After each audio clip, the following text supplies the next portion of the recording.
जी को एक साहित्यकार के रूप में कम और सुपर्ण की माँ और एक फेलो क्रिया योगी के रूप में ज़्यादा जानता हूँ, क्योंकि क्रिया योग में कुछ साल पहले मैं और मेरा परिवार दीक्षित हुए। उसके बाद सुपर्ण के घर पे थे तो आंटी ने बताया कि वो भी क्रिया योगी हैं और हम लोग अध्यात्म में बहुत रुचि रखते हैं और उसकी प्रैक्टिस भी करते हैं। तो अचानक से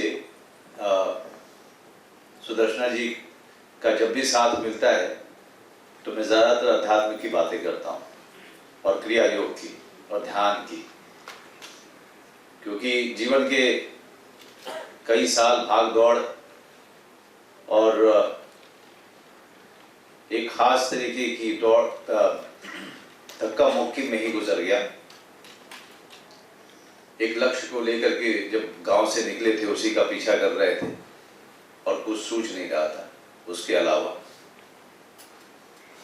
और जब से दीक्षित हुए क्रिया योग में उसने एक ठहराव दिया, अंदर के जितने भी क्रोध थे उनको शांत किया और उसको एक नई दिशा दी। और जब भी मैं सुदर्शना जी के साथ होता हूँ तो बातचीत करके कुछ और भी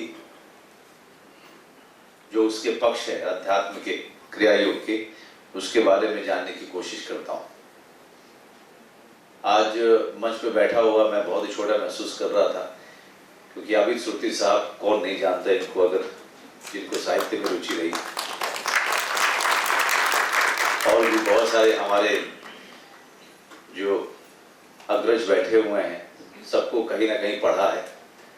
और धर्म युग तो मेरे जीवन के 30 साल की उम्र तक हमारे जीवन का हिस्सा रहा।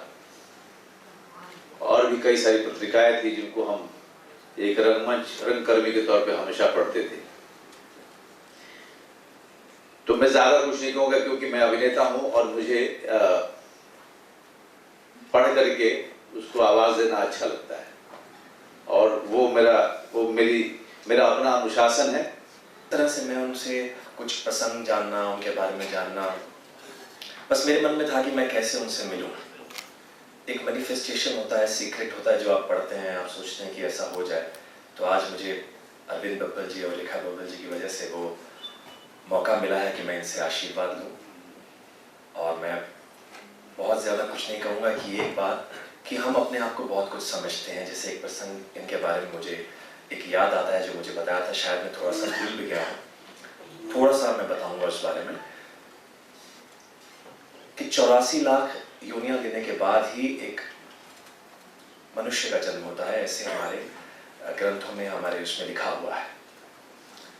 तो हम जो अपने आप को जो पुरुष समाज जो कहा जाता है हमारा भारत, तो बहुत कुछ समझता है। तो लेकिन यहाँ सुदर्शना जी के विचार बिल्कुल भिन्न हैं। वो कहती हैं कि जहाँ 84 लाख योनियों के बाद किसी मनुष्य का कि एक आत्मा को एक जिस्म मिलता है, एक शरीर मिलता है, तो उसके बाद वो जो कर रहा है ठीक है, कोई बात नहीं। यानी वो सबको एक ही नज़र से देखती है, वो सबको किसी को छोटा या बड़ा नहीं मानती। एक ये बात और एक और बात जो बस बोलकर मैं आपसे इजाज़त लूँगा कि वो किसी के लिए भी कुछ भी करने के लिए तत्पर है। 1 मिनट के अंदर आप बोलिए और वो काम हो जाएगा।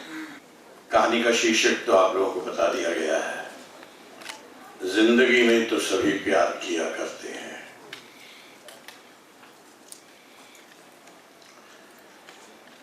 मुझे नींद नहीं आती है,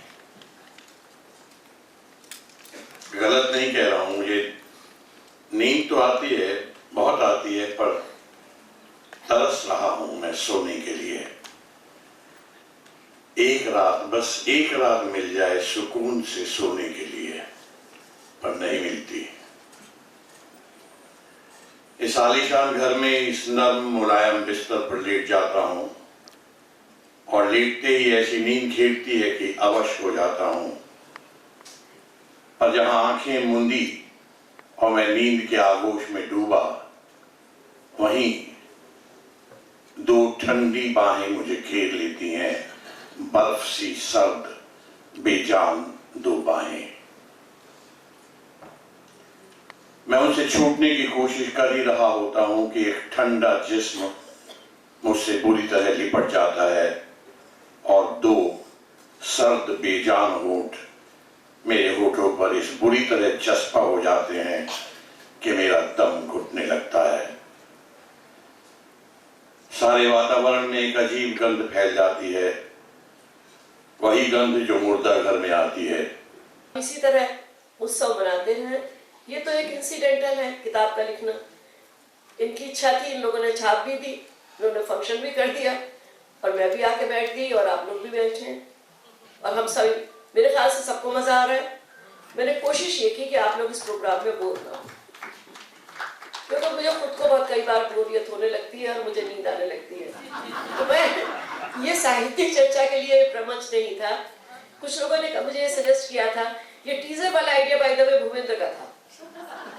ये कहानियों की टीजर वाला आइडिया मेरा नहीं था, ये भूपेंद्र का था। जिनको तारीफ करनी हो उसकी करें और जिनको शिकायत करनी हो उसी से करें। तो क्वेश्चन आंसर, साहित्यिक परिचर्चा, इस तरह का अगर कुछ करना होगा तो एक अलग तरह का कार्यक्रम होगा जिसमें उन लोगों को नहीं बुलाया जाएगा जिनको उसमें दिलचस्पी नहीं है। और तब आप लंबे वक्तव्य भी सुन सकते हैं, लंबी बात भी कर सकते हैं और अपने भी कर सकते हैं। अभी आप इसे पढ़ें और जैसा कि मेरे सारे मित्रों और वरिष्ठों ने कहा कि उन्हें अच्छी लगी है, तो मैं उम्मीद करती हूँ कि आपको भी अच्छी लगेगी। इसे अपना प्यार दें उसी तरह जैसे आपने मुझे अपना प्यार दिया है। आज का जो आयोजन था, मुझे था कि बस हो जाए अच्छे से, और वो हो गया अच्छे से और मैं बहुत खुश हूँ। और मैंने जिनको बुलाया सब आए, सब आए, सब आए। मतलब मेरी भी आंखें भर आई बीच में 2-3 बार। मतलब जिनको मैंने बुलाया वो सब आए और आयोजन हमारा बहुत सफल रहा, बहुत अच्छा रहा। और ये मेरे लिए सौभाग्य की बात है कि सुदर्शना जी की किताब का इतना अच्छा आयोजन हुआ और ऐसे आयोजन करने का सौभाग्य मिलता रहे बार बार बार बार बार बार। आपके शोज फिल्में जो हैं बिल्कुल लीड से हटके होते हैं, हर चीज मतलब कहीं ना कहीं संस्कृति से जुड़े रहते हैं हर शो। मेरे ना जी हाँ, संस्कृति से जुड़े तो रहना ही चाहिए ना। अरविंद बब्बल साहब डायरेक्टर थे, आप जानते हैं, और उन्होंने प्रोडक्शन हाउस खोला है इसलिए कि वो अपने मन का काम कर सके। क्योंकि दूसरों के लिए काम करते हुए 10 एपिसोड के बाद कहा जाता था ऐसे कर लो, ऐसे कर लो, ऐसे कर लो, समेट लो, घास काट लो। तो इसीलिए उन्होंने अपना प्रोडक्शन हाउस खोला और जितना भी काम किया मन का काम किया, जो वो चाहते थे वो किया। तो बस